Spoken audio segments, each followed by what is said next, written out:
ये है जहां न्यूज़। औज़ुबिल्लाहिमिनश्शैतानिर्रजीम, बिस्मिल्लाहिर्रहमानिर्रहीम।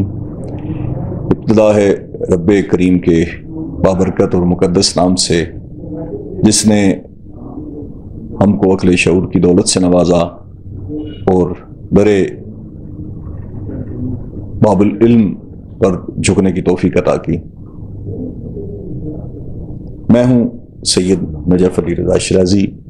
ये है जहां न्यूज़ और प्रोग्राम है हमारा अखबार की ज़बां। आज रमज़ान की 18 है और मार्च की 29 है। आज की जो 18 रमज़ान की निस्बत है वो है ज़बूर की नाज़िल होने का दिन तस्वर किया जाता है। अब हम आते हैं अपने असल मामलात की तरफ और इब्तिदा कर रहा हूँ ये रोज़नामा जंग की खबर से कि ये है जजेस ख़त जो पिछले 2-3 दिनों से एक मसला बना हुआ है। वज़ीर आज़म और चीफ जस्टिस में फैसला कुन मुलाकात और उसमें फैसला किया गया कि इंक्वायरी कमीशन का ऐलान कर दिया गया और कमीशन की सरबराही जो है किसी रिटायर्ड अदालती शख्सियत के सुपुर्द की जाएगी, जिस पे कुछ लोग जो हैं वो इतराज़ भी कर रहे हैं कि रिटायर्ड जज की सरबराही में ये कमीशन नहीं होना चाहिए। ये ज़ाहिर एक सिलसिला है, वो अदालती काम है, उस हवाले से हम कोई मज़ीद गुफ्तगू नहीं कर सकते। और इस्लामाबाद में दहशतगर्दी की लहर को कंट्रोल करने के लिए सख्त सिक्योरिटी सिस्टम मुतारफ़ करवाया जा रहा है, जिसमें नई चौकियाँ और जदीद किस्म का वीडियो सिस्टम वो भी मुतारफ़ करवाया जा रहा है, जिससे मुकम्मल तौर पे जो अपना अंदरून दाखिले की जगह हैं वहाँ पर ये सारी नस्ब की जाएंगी और जिससे यकीनन एक बेहतर पेशरफ्त होगी और दहशतगर्दी की लहर को कंट्रोल करने में ये बहुत मावन साबित होगी। ये एक अच्छा इक़दाम है और इसकी तारीफ़ करनी चाहिए। एक और चीज़ जो खबर एक है जंग की सफ़े पे लगी हुई है कि गैर मुल्की सरमायाकारी पर मुनाफा की बैरून मुल्क मुंतकिली उसकी मिकदार 237% बढ़ गई है। ये बढ़ता हुआ हुजम माशी हालात के हवाले से ख़तरनाक है। रवां माली साल के इब्तदाई 8 माह में 75 करोड़ 92 लाख डॉलर का मुनाफा बाहर मुंतकिल हो चुका है और इस पे हुकूमत को तवज्जो देने की ज़रूरत है। एक और ख़बर है कि तहरीक इंसाफ के 11 रहनुमाओं को इमरान खान से PTI के जो बानी हैं उनके साथ मुलाकात की अडियाला जेल में इजाज़त मिल गई है और जिनमें वो बैरिस्टर गोहर, शुएब शाहीन, शेर अफजल मुरवत, फैसल जावेद, जरताज गुल, उमैर नियाजी और दीगर लोग शामिल हैं। ये भी एक अच्छी पेशरफ्त है क्योंकि ये काफ़ी दिनों से इनका भी मसला चल रहा था कि एक अपना मुलाकात की इजाज़त के हवाले से काफ़ी लेदे हो चुकी थी और एक अच्छा इक़दाम हो गया और ये मुलाकात भी जल्द मुतवक्को है। यह हो सकता है कि आज ही हो जाए मुकम्मल। वफाकी वज़ीर इत्तलाहात व नशरियात अता तारड़ साहब की NA 127 से कामयाबी का नोटिफिकेशन चैलेंज कर दिया गया है। उसके बाद एक और ख़बर भी है कि वज़ीर आज़म के साथ मुलाकात की है APNS के वफद ने और वज़ीर आज़म ने अखबारात के वाजिबात जल्द अदा करने की हिदायत की है, क्योंकि ये वाजिबात की अदम अदायगी की वजह से बहुत सारे लोगों के लिए मसाइल पैदा होते हैं, मुख्तलिफ अदारों के वर्कर्स के लिए। फिर आगे ईद सर पे है तो और वर्कर्स की ईद तब ही हो सकती है कि ये वाजिबात अदा कर दिए जाएं। अब हम आते हैं रोजनामा एक्सप्रेस की तरफ।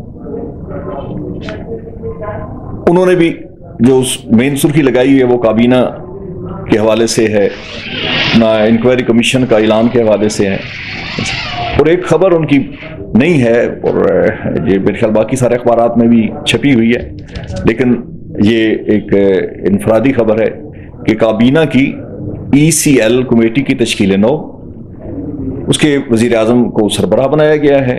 वज़ीर कानून, वज़ीर सनत और वज़ीर इंसानी वसाइल उसके मेंबर हैं। लेकिन इसमें हैरान कुन बात यह है कि वज़ीर दाखिला को इस कमेटी का हिस्सा नहीं बनाया गया, और ये मेरे ख्याल में वज़ीर आज़म का एक अच्छा इकदाम कहें या उनके इनफरादियत, क्योंकि जो इस वक्त पावर पॉलिटिक्स हो रही है, जब एक जो मुक़्तदर हल्के हैं उनको नज़रअंदाज करके वज़ीर आज़म ने वज़ीर दाखिला को शामिल नहीं किया।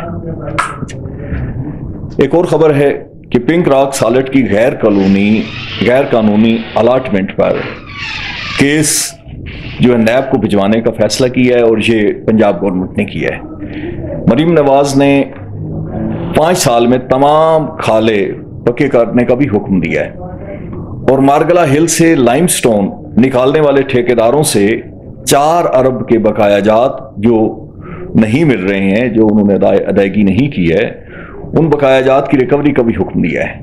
अच्छा, इसमें एक और चीज़ बड़ी अच्छी पेशरफ्त है ये पंजाब अपना गवर्नमेंट के हवाले से कि काश्तकारों को 60% सब्सिडी पर 56 अक़साम की मशीनरी देने का भी, ज़रूरी मशीनरी देने का भी फैसला किया गया है।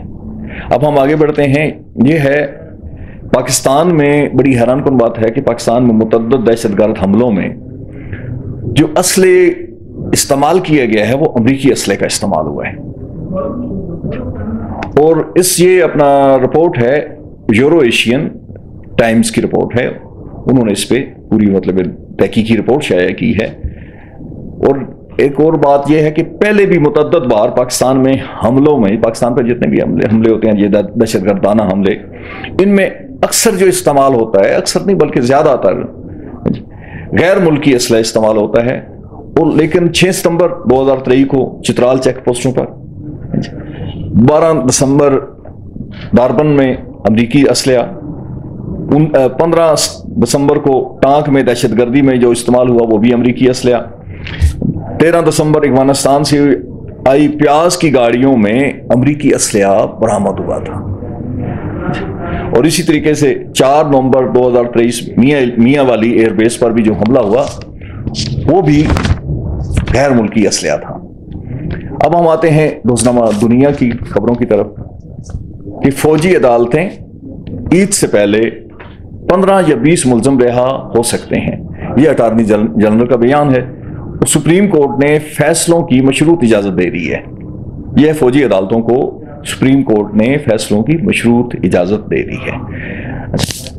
दूसरा यह है कि फुल कोर्ट इजलास जो सुप्रीम कोर्ट का हुआ है, सुप्रीम काउंसिल का, उसमें अदलिया में मुदाखलत नाकाबिले बर्दाश्त है। ये उन्होंने बड़ा वाज़ेह अलामिया दिया है कि अदलिया में किसी किस्म की किसी भी शख्सियत की मुदाखलत बर्दाश्त नहीं होगी।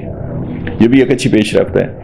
बिजली के रेट में 5 रुपए यूनिट मजीद महंगी कर दी गई है। ख्वाजा आसिफ का एक बयान जो पहले भी मुतनाज़ा चल रहा है, उस पर काफ़ी दिनों से बहस मुबासा चल रहा है कि बाजवा ने हमारे साथ लंबा धोखा किया। वो आगे कहते हैं ख्वाजा आसिफ साहब के एक्सटेंशन की हमायत कराई, फिर मुझे कहा कि नवाज शरीफ की मजम्मत करो तो मुकदमात ख़त्म कर दूंगा। इनकार मैंने किया तो उसके जवाब में मुझे गिरफ्तार कर लिया गया। वफाकी हुकूमत का सेहत सहूलत प्रोग्राम मुकम्मल तौर पर बंद है। ये भी एक बड़ी, बहुत सारे लोगों के लिए फायदेमंद काम था, बहुत सारे गरीब उससे फायदा उठा रहे थे। अब इस पे पता नहीं हुकूमत को क्या तहफ़्फ़ुज़ात हैं, लेकिन वफाकी हुकूमत का सेहत सहूलत प्रोग्राम मुकम्मल बंद पड़ा हुआ है। CEO के कॉन्ट्रैक्ट में तोसी की समरी न भेजी गई है और न मुलाजमीन की अपना तोसी की गई है, और 5 अफसरों समेत 17 ऐसे मुलाजमीन हैं जो लगातार तनख्वाहों से महरूम जा रहे हैं। 2 ने इसका इस्तीफा भी दे दिया हुआ है। एक जो खबर जो सबसे खतरनाक है, ये आखिरी खबर है कि दुनिया में 20% खुराक रोजाना की बुनियाद पे ज़ाया हो रही है। एक तरफ पूरी दुनिया में बहुत सारे गरीब ममालिक हैं, वो अपना इक़्तिसादी हालात उन पर बड़े अजीब से हैं, खुराक के तंगी का शिकार हैं। लेकिन ये दुनिया में 20% खुराक ज़ाया होना ये बहुत बड़ा लम्हे फिक्रिया है और इस पर UNO को भी इक़दाम उठाने चाहिए। 78 करोड़ अफराद, ये भी एक अपना UNO की रिपोर्ट है, उसमें बताया गया है कि 78 करोड़ अफराद भूख का शिकार हैं और घरों में सबसे ज्यादा सालाना 63 करोड़ 10 लाख टन खुराक जाया हो रही है। और ये हर फर्द, जो दुनिया का हर फर्द जो है उसे सालाना औसतन 79 किलो खुराक जाया करता है अपना सालाना की बुनियाद पे एक फर्द। अक़वाम मुत्तहिदा के आलमी माहौलियाती अदारे UNEP की रिपोर्ट है ये। जापान और बरतानिया नुमाया मिसाल हैं इस हवाले से कि जहां खुराक के ज़िया में 18 और 31% कमी आई है। और इस पे हमारी हुकूमत को भी कार्रवाई करनी चाहिए। और क्योंकि हमारे घरों में हमारे जब छोटे छोटे प्रोग्राम होते हैं वहाँ भी इतना खाना ज़ाया कर दिया जाता है जो बहुत सारे लोगों के लिए इतना, उनके लिए घर के पूरा एक सिस्टम चलाया जा सकता है। लेकिन बदकिस्मती है कि हम सारे लोग इस पर तवज्जो नहीं देते। इन्हीं अल्फाज के साथ नजफ शिराजी को इजाज़त दी।